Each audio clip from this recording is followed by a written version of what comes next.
This is AmateurLogic, episode 169, for Friday the 13th, May 2022.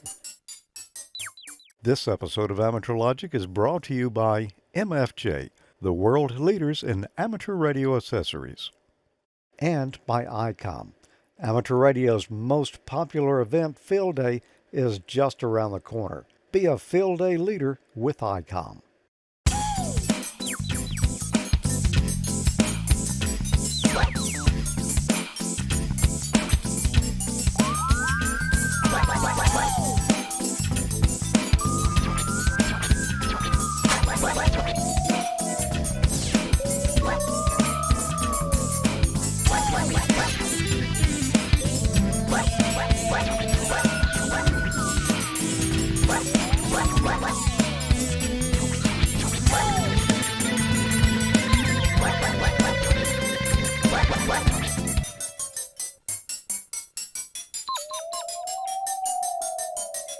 Hi, welcome to another episode of AmateurLogic. I'm George. I'm Tommy. I'm Emil. And I'm Mike. And we're looking forward to tonight's show. You know, some of our favorite episodes occur on Friday the 13th, and that's a good thing because, I don't know, they seem to come up pretty doggone often They here do, lately. don't they? Yeah. Welcome to Camp Crystal Lake.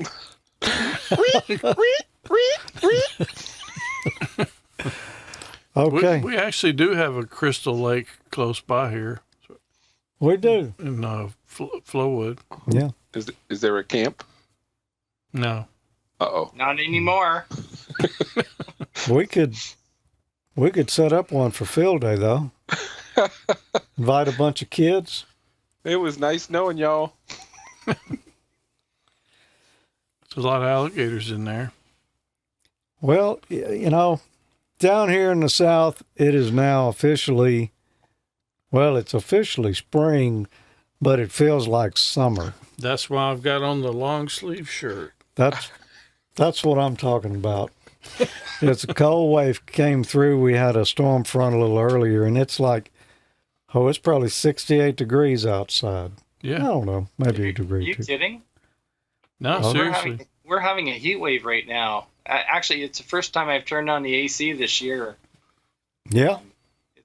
It was 30 or 31 degrees Celsius, which is what, about 80, somewhere between 84 and 80 degrees. Mm-hmm. But wow, what a difference! Oh, yeah. I think we had a heat index here this past week of almost 100 degrees. Yeah. I was in Dallas and the real temperature was almost 100. Yeah. It was really hot. You know, that's just the way we roll down here in the South, it seems like. Emil, he likes to have a little humidity. Well, we do too now. We definitely mixed the humidity a little bit more. We got that big, thick gumbo, the cauldron down here. Yep. Well, it's about that time of year again. You know, Dayton Hamvention is going to be next week. Who's going? So there's two of us here. So AmateurLogic will be 50% represented this year, which is about typical. It's usually about 50% of us are there. Yeah. Actually, it's you know why there's 75. only two? Because Emil's coming, and because he's the cost compliancy officer. We couldn't afford all four of us to go. That's right. We had to have cutbacks. 50% That's right. cutback. It was tough to get two folks there. You know, my plane ticket was bought, was it 3 years ago now? I guess Yeah. so. It was bought 3 years ago, and the pandemic hit like right before Hamvention, so I didn't use it, and Delta allowed me to, you know, just hold on to the credit. And so I used it to book this year's flight just like a few days before the war started over in Ukraine.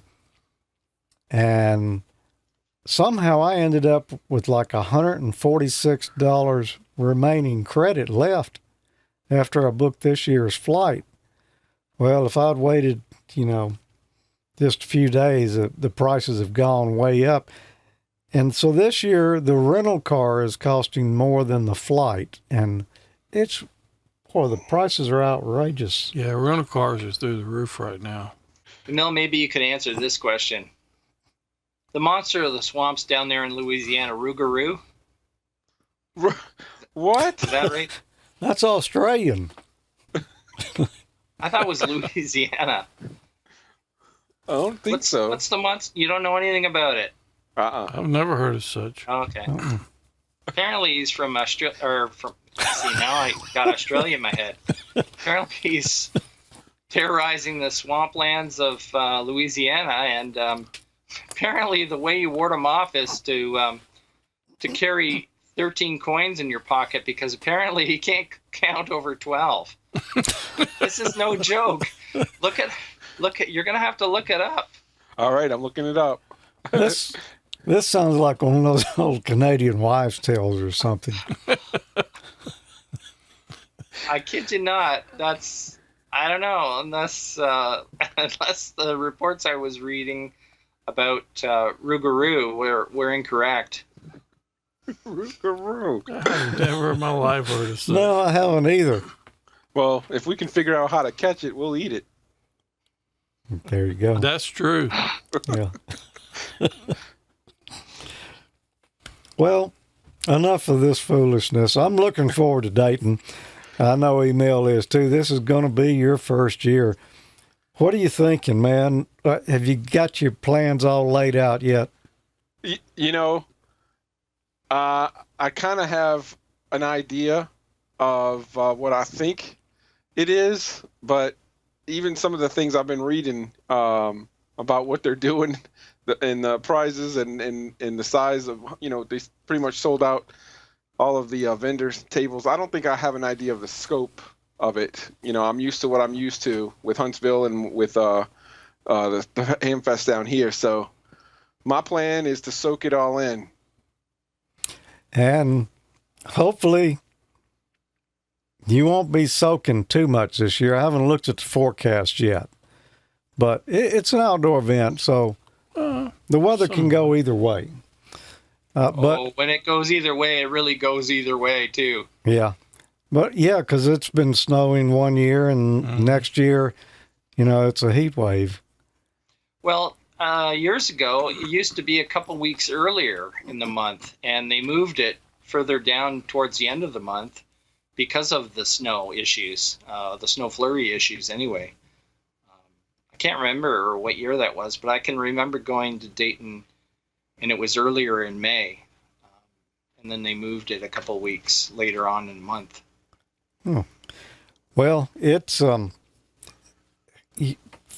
pad and pencil you just had there. Let me just say, you need a calculator app on your phone. You're going to need that.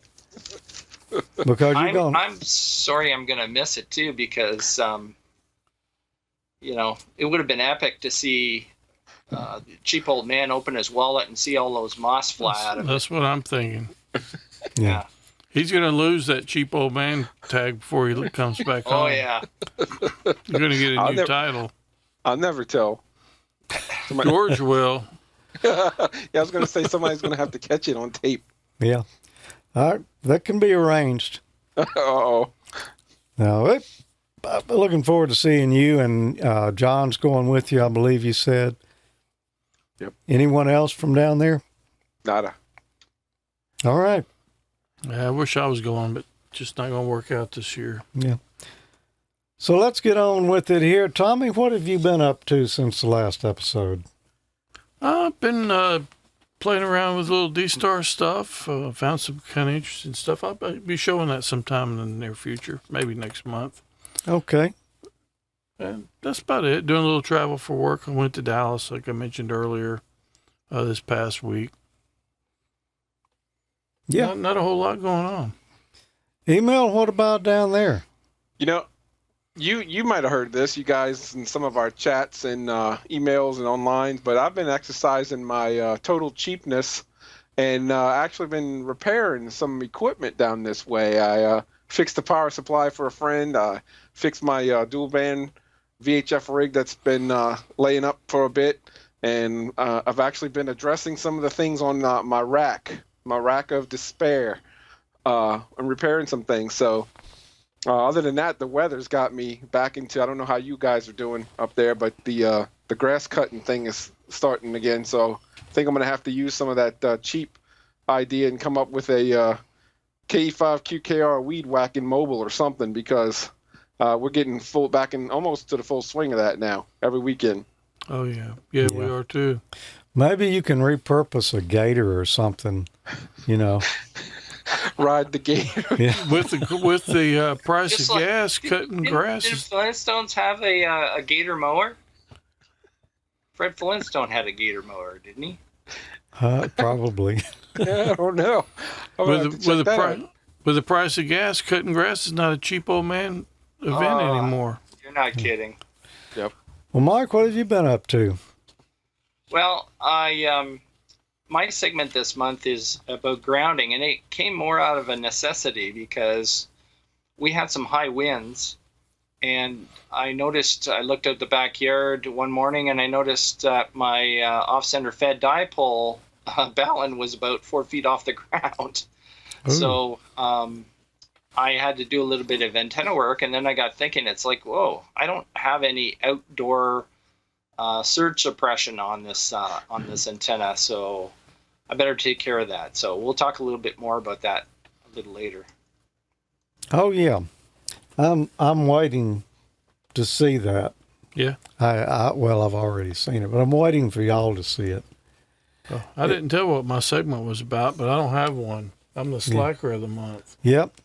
And wear the title with honor, because next month you won't be. It'll be my turn. Because Mike was ill, so I traded out with him. Well, I Last took month. the word slacker to the fullest extent of it, so. Yeah. Okay, cool. What have I been up to? Well, What have you been up to? I've been to the swamp. There was something about a truck getting stuck in the swamp or something like Yeah. that, wasn't there? I got mine stuck in the swamp, man, and had to get somebody to pull me out. Fortunately, I had just gone into it. It was right on the edge, so the towing strap I had in the truck was long enough to reach. Lucky. And it's a good thing I got stuck there, because if I'd gone out any further, it would have been much worse. And, I probably couldn't have got pulled out with a tractor. You don't know when the grass is this tall. You can't see really what's on the ground. From the ground or from the table? From the ground. That's some tall grass. Yeah. Well, it came up to about here on me, because I ended up having to hike down there. Because my yard's about that high from the table. Yeah. And I didn't get the job done, but I bought some snake gators. I had not heard of that term before. You heard of snake gators? Y'all have those? Well, I didn't know if they were specifically for snakes. Aren't they like half like a hip waiter, but they only go up to your thigh or something? No, these things, they wrap around your legs, and they got just a little bitty shell that goes over a little bit of the top of your foot. They come up to about the kneecap, and they're like armor, so a snake can't bite through Oh, it. okay. What if they bite the top of your foot? Then you're in trouble. And in my case, if you're wearing rubber boots, that leaves a good bit exposed down there, because, the thing is still, parts of it have got 3 or 4 inches of water on it. Rougarou? I found it. He's right. That's the Rougarou statue at the Audubon Zoo. It's Oh. even got the Rougarou's even got his own Wikipedia page. Look at that. I've been to the does. Audubon Zoo so many times, I never found the cage with him in it. There you go. Mike was right. How appropriate for Friday the 13th. I'm going to watch out for that, Mike. This is what I did. I shot this, I don't know, 2-3 months ago, and just edited. This is kind of like the second half of what picks up where I left off last time. Back in February of this year, in episode 166, I introduced you to the ESP32 VGA microcontroller.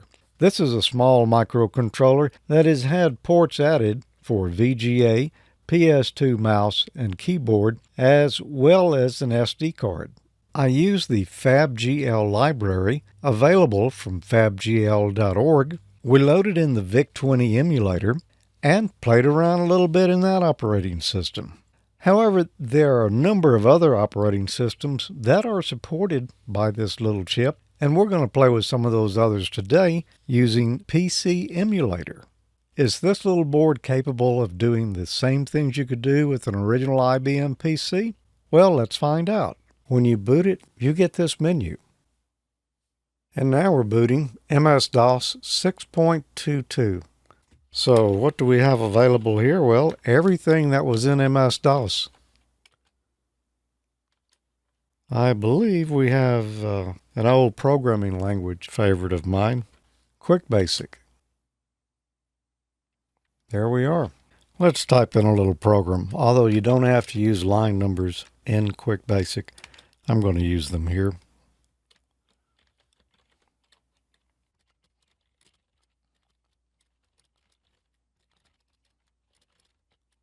And let's run this. Hello world, forever and ever, till I hit Control-C. That works just like it used to. This is all the options that we've got when we set this up for PC emulation. We can run FreeDOS from a floppy, well, not really a floppy, but a virtual floppy, MS-DOS 3.31, CPM 86, and Turbo Pascal. Linux, although I didn't have much luck with this one. I tried it, but I didn't know the login information, so I couldn't go any further. FreeDOS, a hard drive version.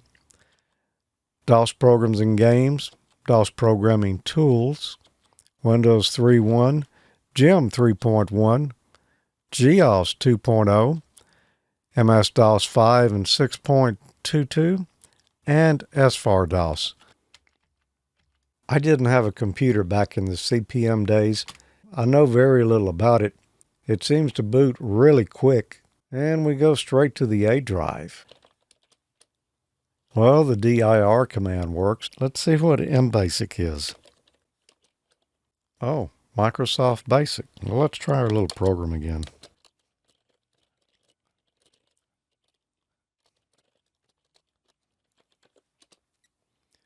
And it's essentially just regular old Microsoft Basic. And I don't know how to stop it. Oh, Control-C, okay. My first CPM program. And I wrote it on August 1st, 1983. DOS programs and games.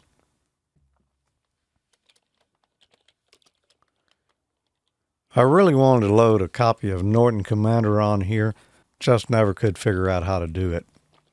There's a few games in there. I'm not a big gamer, so I'm going to get beat really bad here. Oh, Pac-Man is in color. Let's see, I use the cursor keys.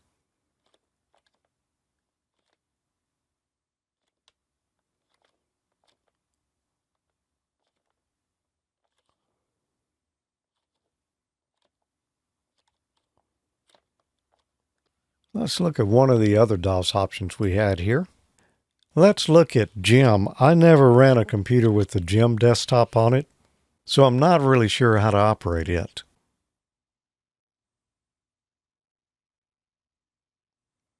Comes up reasonably fast.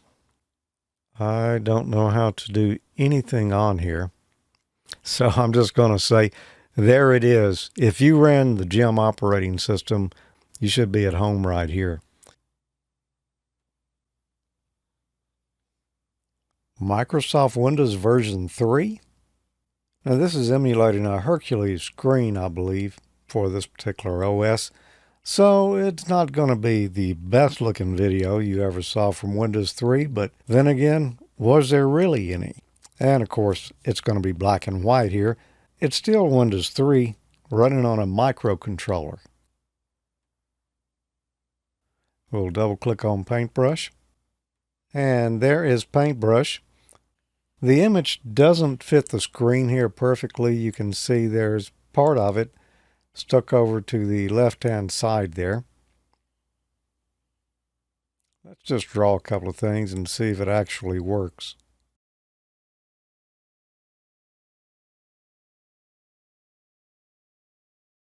And so it does appear to work. Anything that we would have had in Windows 3, I believe, is available here, which was not a whole lot back in those days, but it does look like it's got Excel on it and Word as well, which is something I don't think was in the original version, so maybe it was added to this image. Well, that's enough Windows 3. Let's see what else we've got. Back in the day, I was a beta tester for GeoWorks that made GEOS. Now, they had GEOS for the Commodore 64, which is where I got my first introduction to it.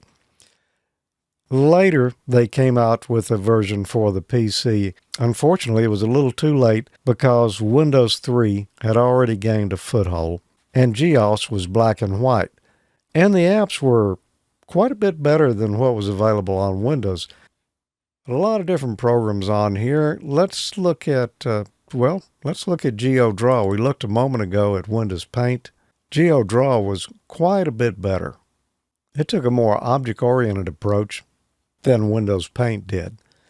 That means once you drew an object on the screen, you could come back to it later and move it around just by clicking on it.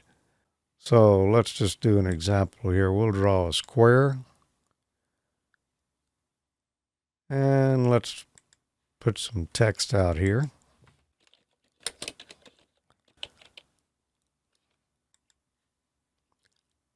Now let's say we need to move that square. Well, we select the highlight tool, and then we can drag it and put it wherever we want. Same thing with the text. We just select it, then we can put the text wherever we want it. This was way before there were many programs that operated like this. And that's a look at GEOS. Really, I hate this didn't take off. Unfortunately, it was just a little too late coming to market. Is the ESP32 VGA32 worth taking a look at?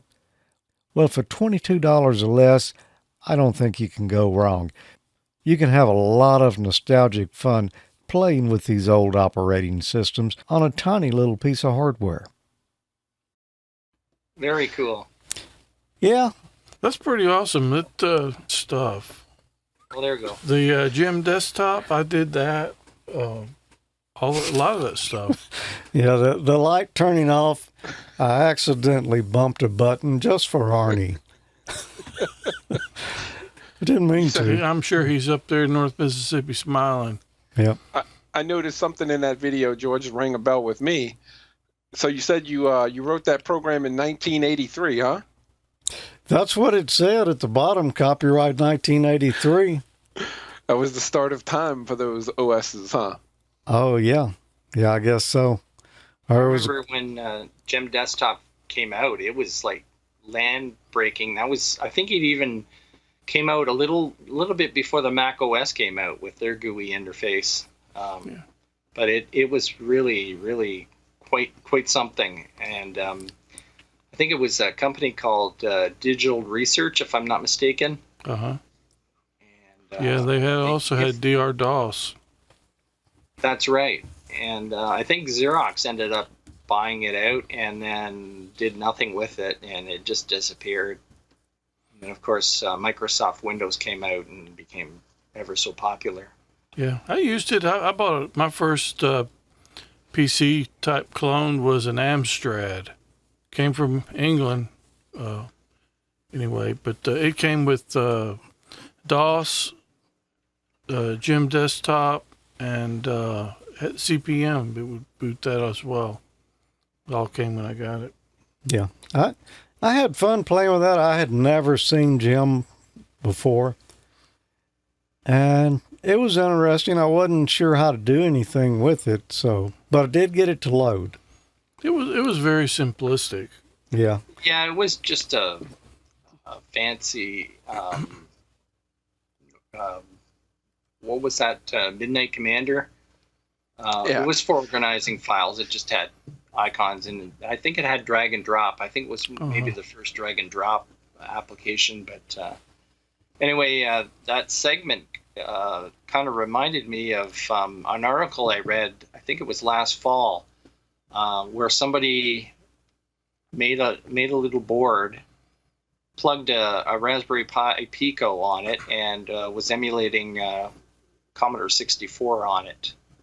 Oh yeah, of course, I don't know why there's not an image for Commodore 64 on there. There was for VIC 20, and then it just jumped on up into the PC OSs there. But it was fun to play with. GEOS, I used GEOS on a Commodore 64. That's where I got my introduction to it, and it was nice on the 64, man, to be able to have a GUI there and do what you see is what you get, desktop publishing, all that type of stuff. You're limited, though, because of the size of the Commodore screen. But Right. Anyway, I had a lot of fun for, around $20. I got like 3-4 different DOS machines there. Yeah. It's pretty cool seeing some of that old stuff, the old QBasic stuff. Yeah. I didn't use it WYSIWYG. very much, but I used QuickBasic that compiled, but it was Yeah. essentially the same thing. So, Email, I saw you had the pencil there. What are you thinking? I'm thinking WYSIWYG was too expensive. But, really? Yeah, that's an add-on. They had that WYSIWYG add-in for what was it, Harvard Graphics and Lotus 123. Oh, Yeah, it cost too much. oh yeah, I never had the WYSIWYG. Lotus, man. Wow. Oh, wow. Harvard Graphics. I forgot about That's that. a term I have not heard in a very long time. Well, when George just said it, I was like, wait a minute, WYSIWYG? He's talking about WYSIWYG. Yeah. Yeah. It was a big deal, man. And my printer, I had a printer that had, and GEOS had this as well, which was groundbreaking at the time. It had true to senders. Do you know what that is? Yep. True lowercase descenders, right? Yep. The letters could hang below the line like a G, could actually go below the line like a real G does and not just kind of be shoved up. Yep. Anyway. I think the what were those typewriters that IBM made? The Selectric, the ball, Yep. and every time you wanted a different font, you change the ball. I think they had true lowercase descenders on those as well. Oh, That was a big deal back then. yeah, they probably did.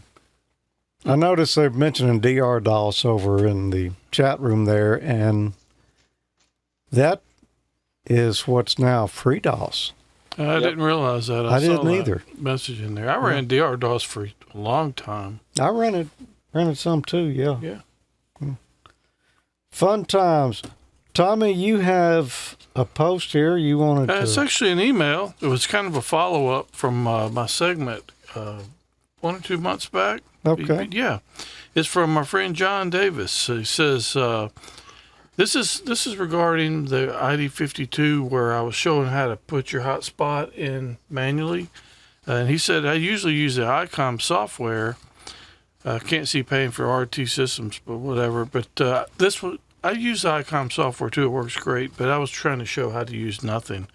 The sub name, you can show the picture?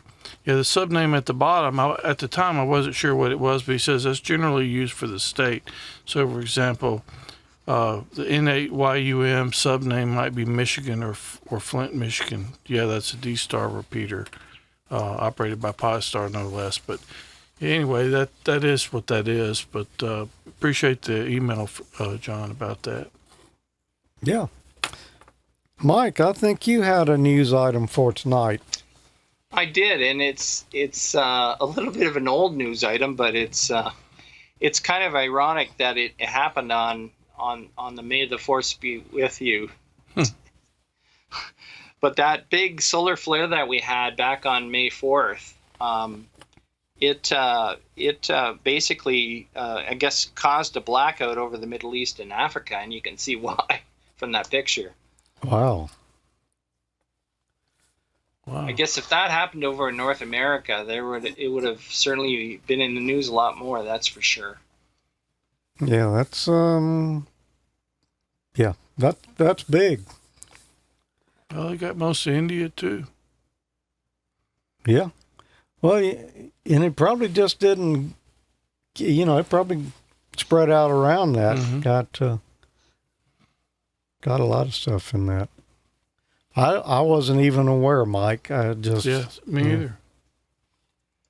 We have to do something on the. You remember the term? They called it the Carrington event. Mm-hmm. It was back in like the 1800s, and there was a big solar storm, and I guess it created fires, and telegraph stations were on fire because of all of the electromagnetic activity in the air. But I guess that would have been something similar if it would have hit like a larger area that was had more infrastructure to it. I'm sure if the satellites would have been in front of that, they probably would have been wiped out. Oh, yeah. No doubt. I hadn't heard about that Carrington event, huh? I'm gonna make a note and look that up later. Well, you hadn't? Yeah.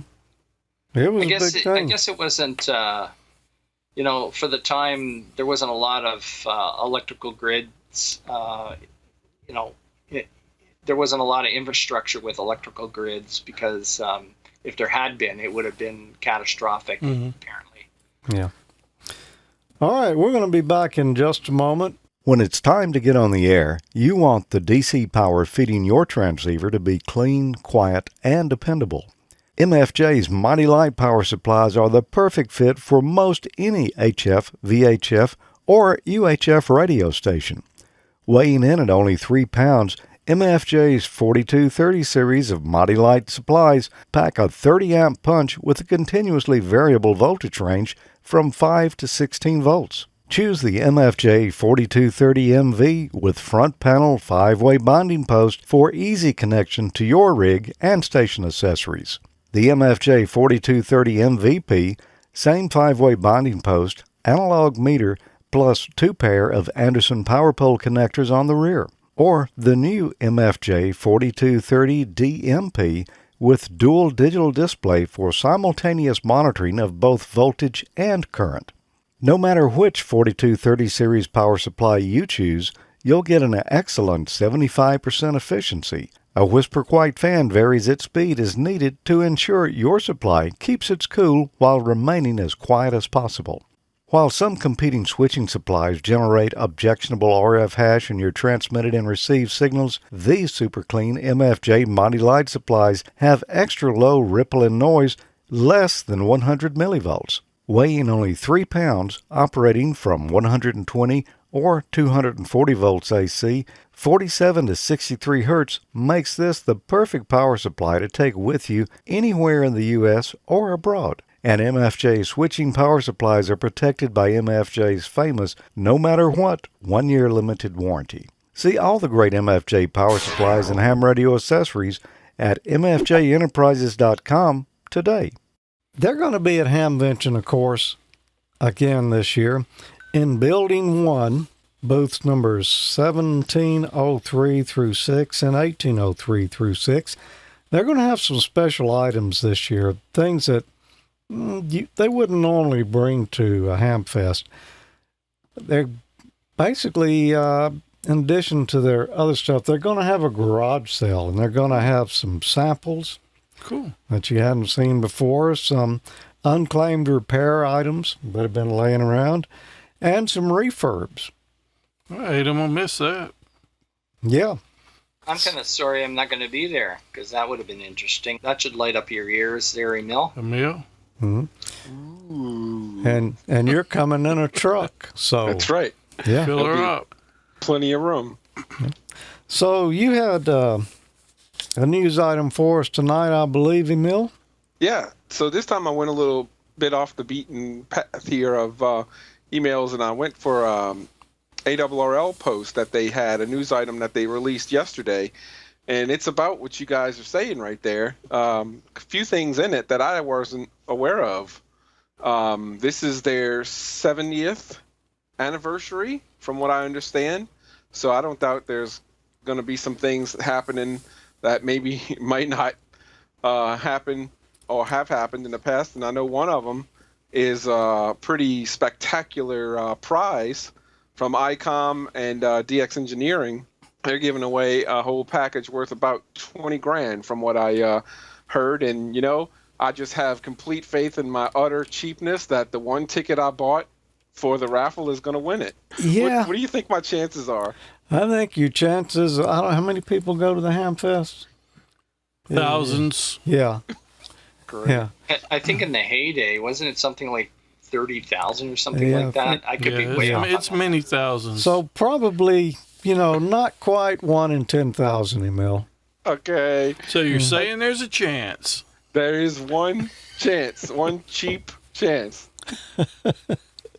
Well, if you Okay. really want to be cheap, you can go on Sunday because there's no admission. You don't need a ticket to get in. But of course, without a ticket, you're not eligible for the prize draws, right? Yeah, true. Well, on Sunday, I think they don't charge you admission, and therefore you do have to buy a ticket, but the ticket don't count for the drawing. I remember reading that somewhere. Wow. Okay. Well, what's your segment going to be tonight? I know you've been pulling out the slide rule there and doing some Yeah. figuring here. This may be, George, the cheapest segment ever. Everything in it No. pretty much is everything in it pretty much is free. And that's the software. You know me. I'm the relatively cheap old man. And anyway, Now he's being modest. He's the relatively cheap. Relatively? I'm not sure relatively sums it up. No, I don't think so. Anyway, Sorry, Mel, go ahead.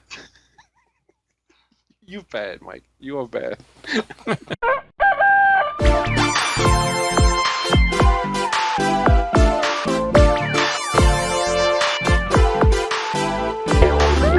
Hello, George, Tommy, Mike, AmateurLogic.TV viewers. It's been a while since we talked about APRS FI out of Finland for APRS object interactions. In fact, I think it was episode 57 from Peter. It's the last time I think I remember hearing about it. I just wanted to spend some time going over this because you might not be aware of some things about the site, much less how it's used or how it can be used. It's something that I cover here for our club in our area. First off, here on the screen you're seeing the standard panel, and I actually do have a login to the site.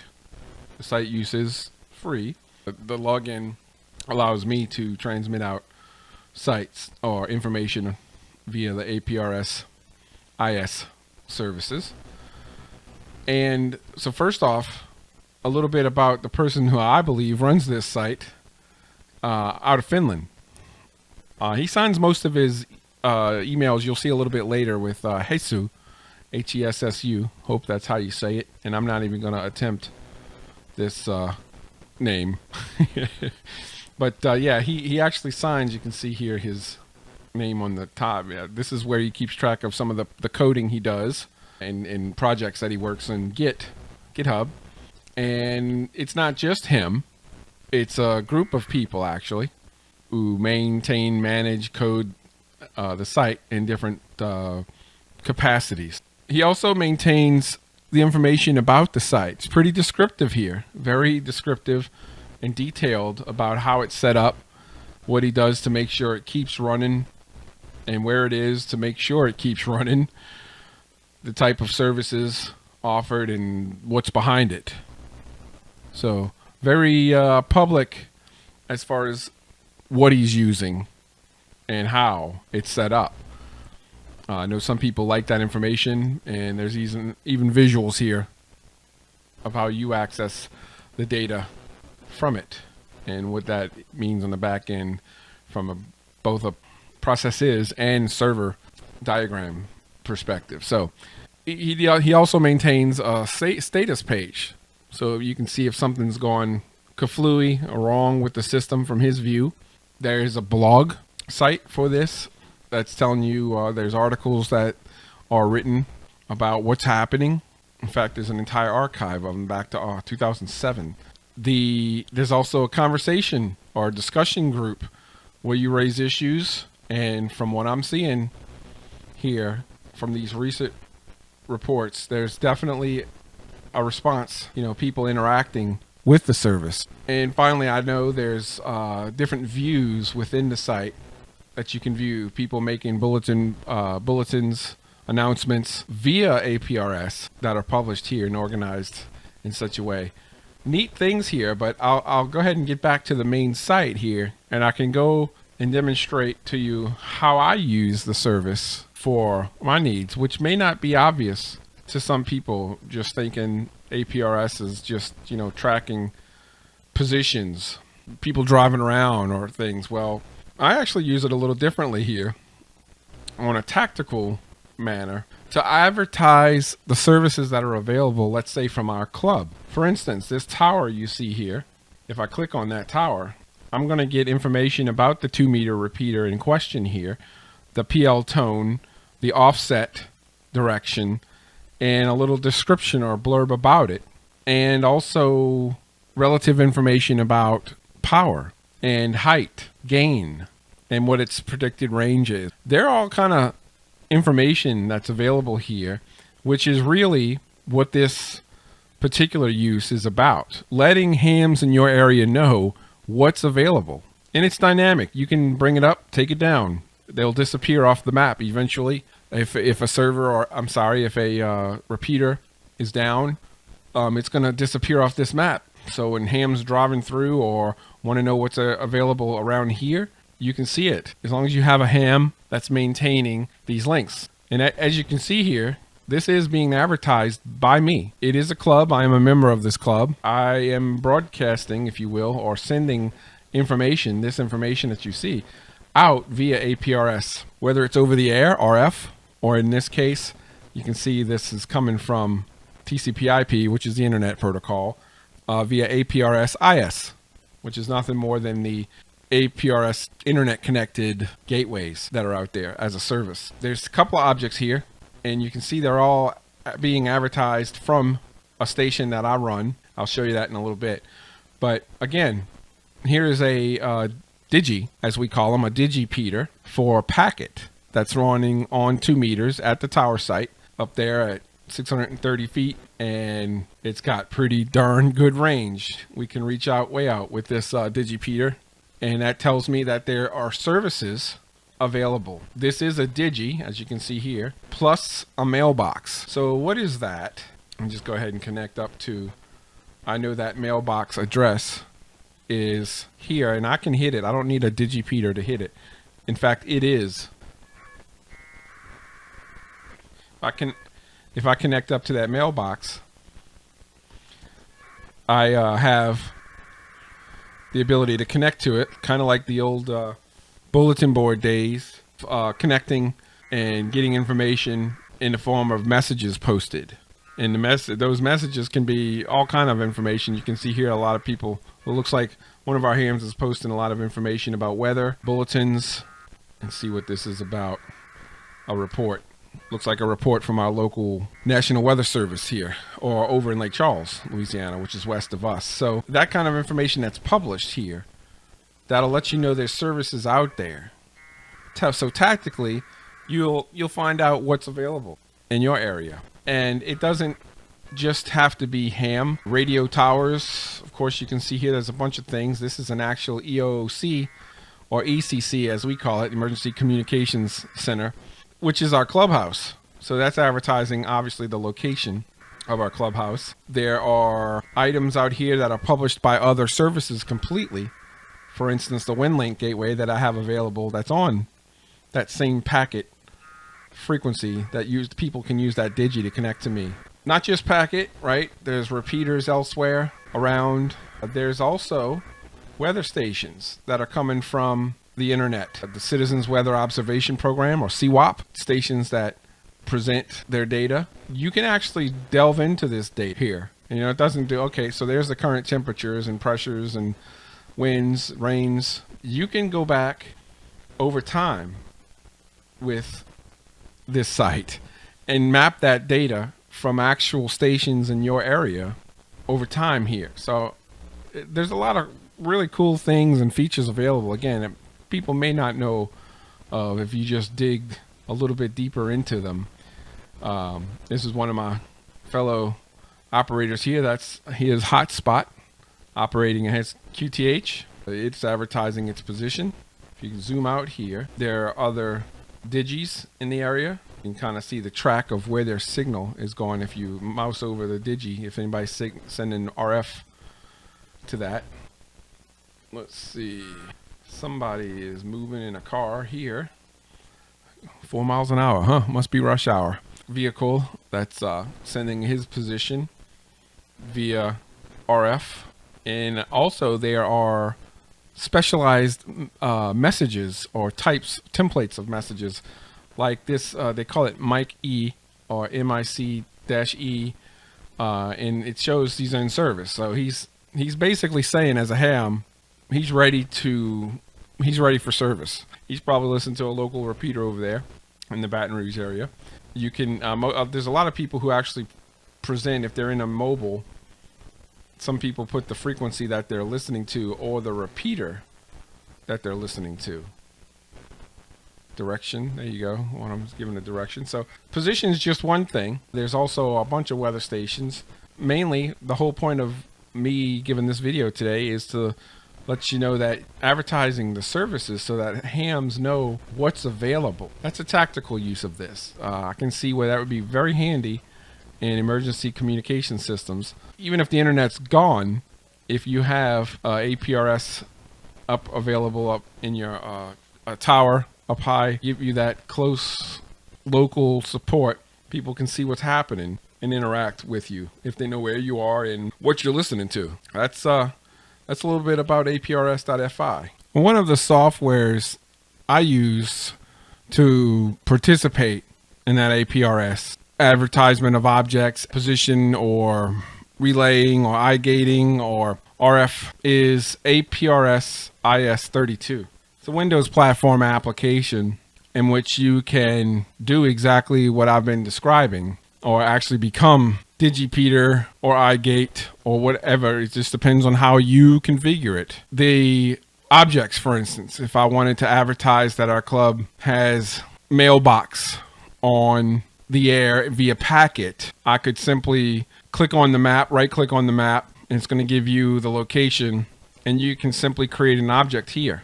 Call in this case is W5SLA-3, the tactical call sign -3, which is a mailbox, and this is where you put the contents.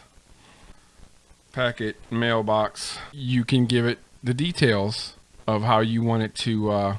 This is the height, power height gain calculation here. That particular device I think is doing about that, and height above, that one's way up there, and I believe the antenna is also pretty decent when it comes to gain, and it is omnidirectional. It'll actually put that rating there, so that's how it translates the information into what the service is. And here you can enable these objects either to go out via just the internet service or via RF or both, which is what I'll do here. If I put that there, let's see the symbol. There you see the information about it. My object configure. You can go edit it, and you actually pick the symbol that you want it to be here. See if there's anything along the lines of a mail or bulletin board. That might be one we use. There you go. I like that one, if that's what shows up. If we go back to here, now you can see on the APRS FI, just that fast, there's a mailbox, packet mailbox, and I probably want to give it, people know that's a packet protocol, except that you can see it transmits pretty much straight away. Never there's change, sure enough. So again, advertising the services that are available so other hams know it's out there, can use it. To me, that's a very good tactical use of APRS in general. Even though the frequencies are on a different frequency, Like 144.390 is where you might go to advertise your car's position via one of these towers or sites. But what this is a system that's made to advertise systems even on other frequencies, just to let people know they're there. So think of APRS as that system that's on a certain frequency. Yes, it's coordinated on 144.390, but you're looking at services that are also in the area, even if they're on other frequencies. Very good use of APRS and very good site, APRS.FI. It's been up for a long time. The guy that keeps it up, keeps it running, and it just works. And it's free. 7.3.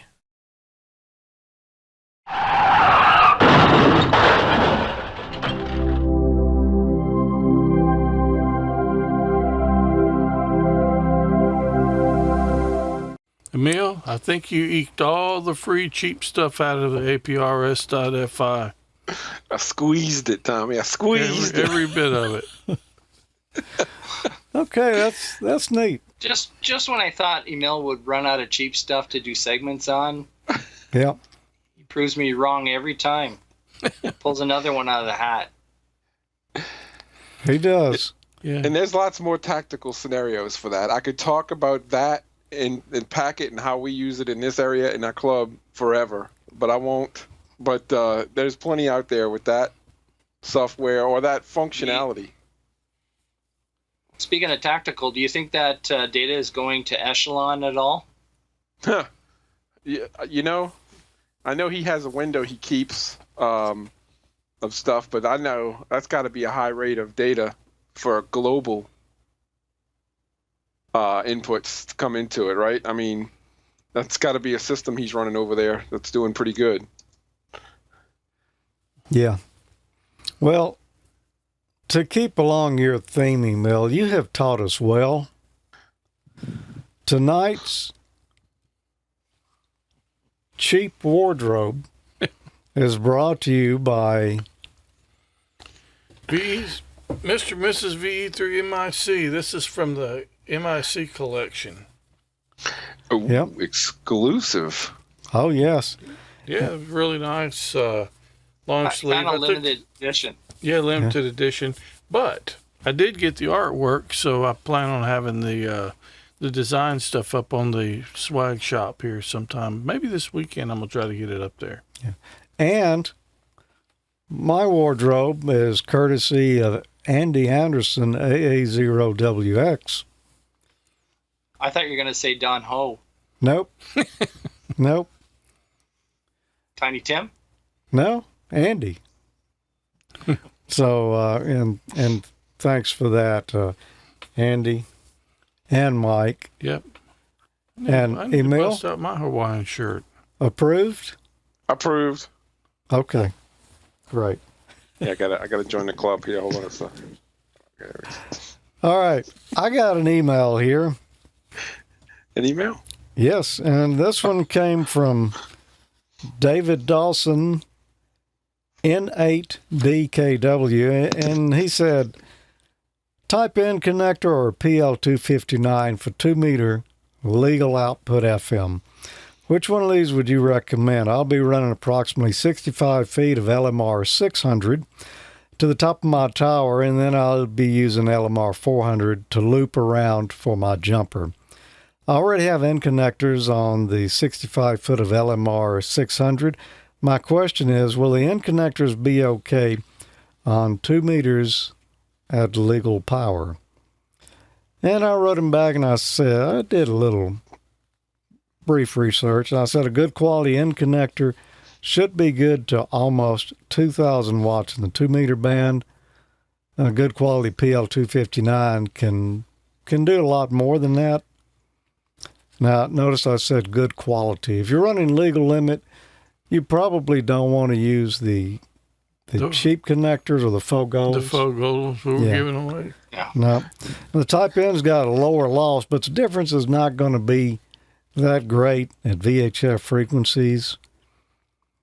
If it's going to be used for UHF, I'd definitely go with type N. And also mention that you might not want to use the LMR 400 for the jumper at the top there. If this is, well, it's I had edited the email here. I believe he's actually using a beam. So you wouldn't want to use that because I believe the center conductor is not stranded in LMR 400. Is it a solid conductor? Am I right in that? Yeah, but you've still got that aluminum foil in addition to the braided shield. Well, yeah, but I'm not worried about them breaking. It's the center conductor I'm thinking. But yeah, braided shield's probably not, a foil shield's probably not good to be flexed. I hear a lot of folks using 214 or Superflex for those short jumpers where they have to rotate the antenna. But I recommend he looked at RG213, or if you want a double shielded, RG214 is real good cable. But at that wattage, I'd get the best connectors I could, and I think I already said that. And when you get in your connectors, make sure they'll work with the cable type you're buying. The same connector will not work for RG213 that on RG214. I think there's a little size difference, or you want to check between your manufacturers to make sure you got the proper connector for that. Anyway, that's that. Look, don't go away. We're going to be right back. Be a Field Day leader. Field Day is ham radio's most popular event. On June 26th and 27th, more than 40,000 North American hams come together to operate remotely. Connect with nature. Connect with friends. With a powerful and high-quality ICOM radio, easily cut through pileups to get that contesting edge. Our popular IC705 portable, IC7300, and IC7610 SDR transceivers are the clear choice for DXers and contesters across the globe. The IC705 is the perfect transceiver for hams who enjoy both the great indoors and outdoors on field day. Features and functionalities at the tips of your fingers in a portable package covering HF 6 meters, 2 meters, and 70 centimeters. And it weighs in at just under 2 pounds. 4.3-inch color touchscreen with live band scope and waterfall. 5 watts with BP 272, 10 watts with external 13.8 volt DC. Single sideband CW, AM, FM, as well as full D-Star functions. The IC7300 is a high-performance innovative HF transceiver with a compact design that will far exceed your expectations. This is a radio that changed the way entry-level HF is designed. RF direct sampling, 15 discrete bandpass filters, large 4.3-inch color touchscreen, real-time spectrum scope, and SD memory card slot. The real HF fun starts here. The IC7610 is the SDR every ham wants. This high-performance SDR has the ability to pick out faint signals in the presence of stronger adjacent signals. The ICOM IC7610 is a direct sampling software-defined radio that has changed the world's definition of an SDR transceiver. RF direct sampling, 110 dB RMDR, independent dual receivers, and dual digicell. For more information on these and all the great ICOM radios, visit icomamerica.com/amateur. And thanks, ICOM, for supporting Amateur Logic. And what were you saying earlier, Tommy? Oh, about the radio? I said if I could get any HF radio, that's probably the one I'd buy. That 7610. That's a pretty sweet radio. Yeah, that's a nice one. Yeah. Yeah, it is. Emil's not going to sleep tonight knowing that the real guru is in his area. Yeah. I know it's there, man. I saw this video where it looked like a father and son were showing people how to install ground rods with just water. And I thought, wow, that's pretty neat. So, I thought I'd give it a try myself.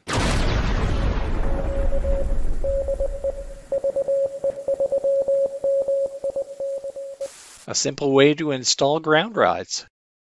Before we get started, let's go over a few things. And I just wanted to explain that every residential electrical service is grounded. And usually earthing plates are used instead of grounding rods, but are more difficult to install since they require burial rather than simply driving a rod into the ground. But of course, when they're building a home, usually the excavation is done so that putting a plate in is no big deal. One general rule of thumb when it comes to grounding and bonding is bigger is better. Use the largest ground rod and a strap or wire as practical. Be sure to use an approved mechanically secure grounding clamp. Here are some examples of inline coaxial transient suppressors. You can note on some of them you can actually see the grounding lug, and that's where you would attach your ground wire to. Gas discharge tubes are generally used in coaxial surge protectors. They were originally developed for the telecom industry, as you can see from the device on the right. The next two slides are examples of grounding wire, more commonly known as grounding strap. Note that it is better to use flat copper strap rather than round copper wire. Lastly, it is very important to weatherproof your connections. And one of the things that I like to use when using those transient coaxial suppressors is a weatherproof housing to put them in. Mike V3MIC here. Today I'm going to show you how to install a 10-foot ground rod using just a watering can and water. Okay, to install our ground rod, we're going to need a watering can and water, of course. And you can see I've already prepared the ground rod. It's already installed in the ground. And one thing to note is don't pound it all the way into the ground. I chose to leave about a foot so that I'd have no trouble attaching clamps and so forth. And just be aware you can always grab a hammer and drive it down a few inches later on if you wish. But the important thing was to get the thing in the ground with the least amount of effort. And you're about to see how that happens.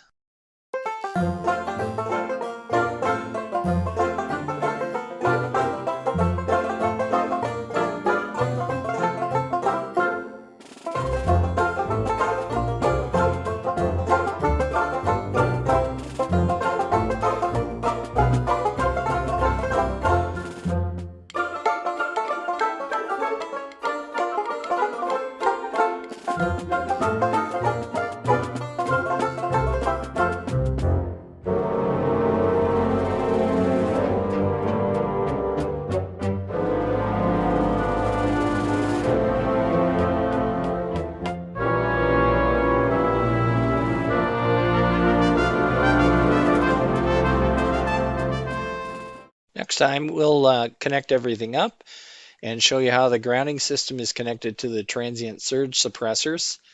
And for now, 7.3 from VE3MIC. Cool. Okay, Mike. Yeah.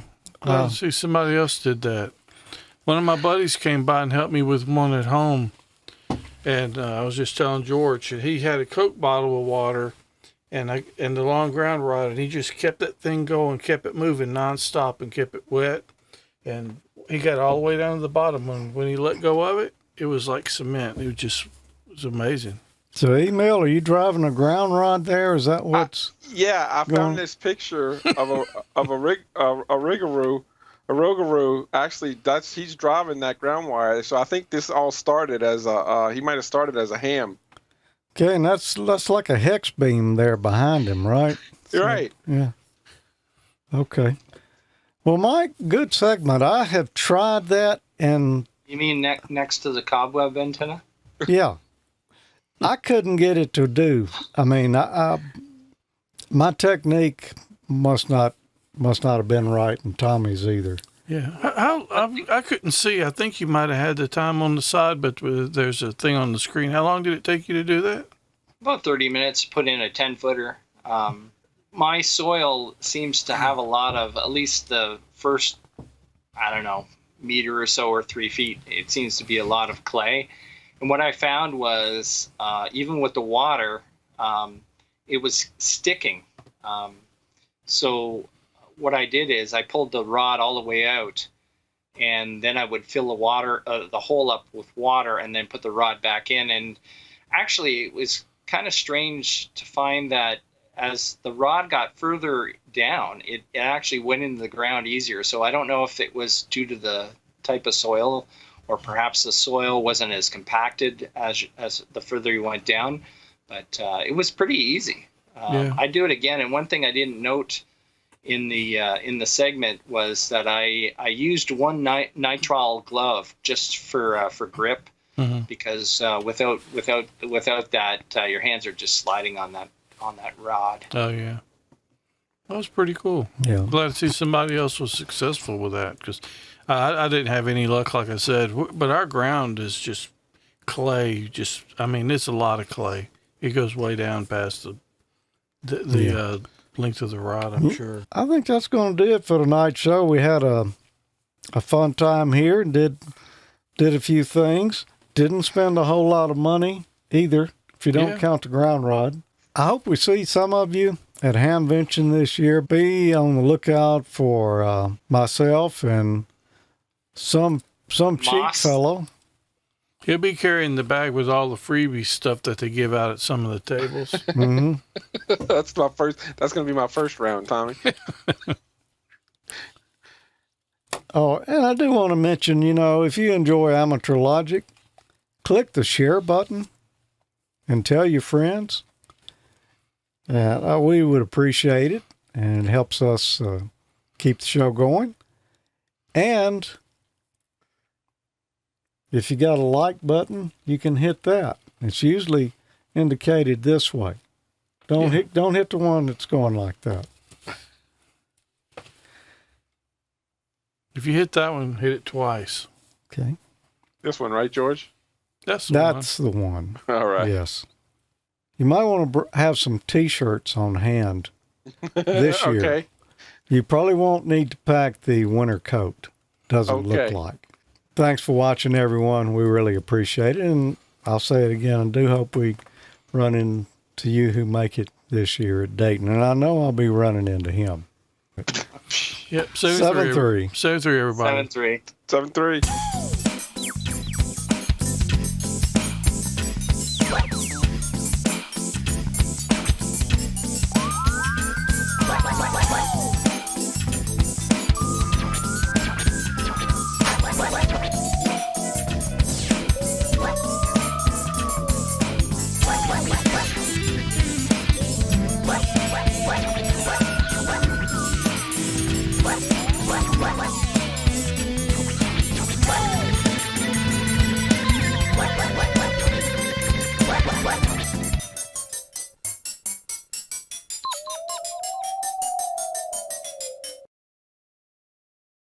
We're going to be right back, and Mike is going to pound ground.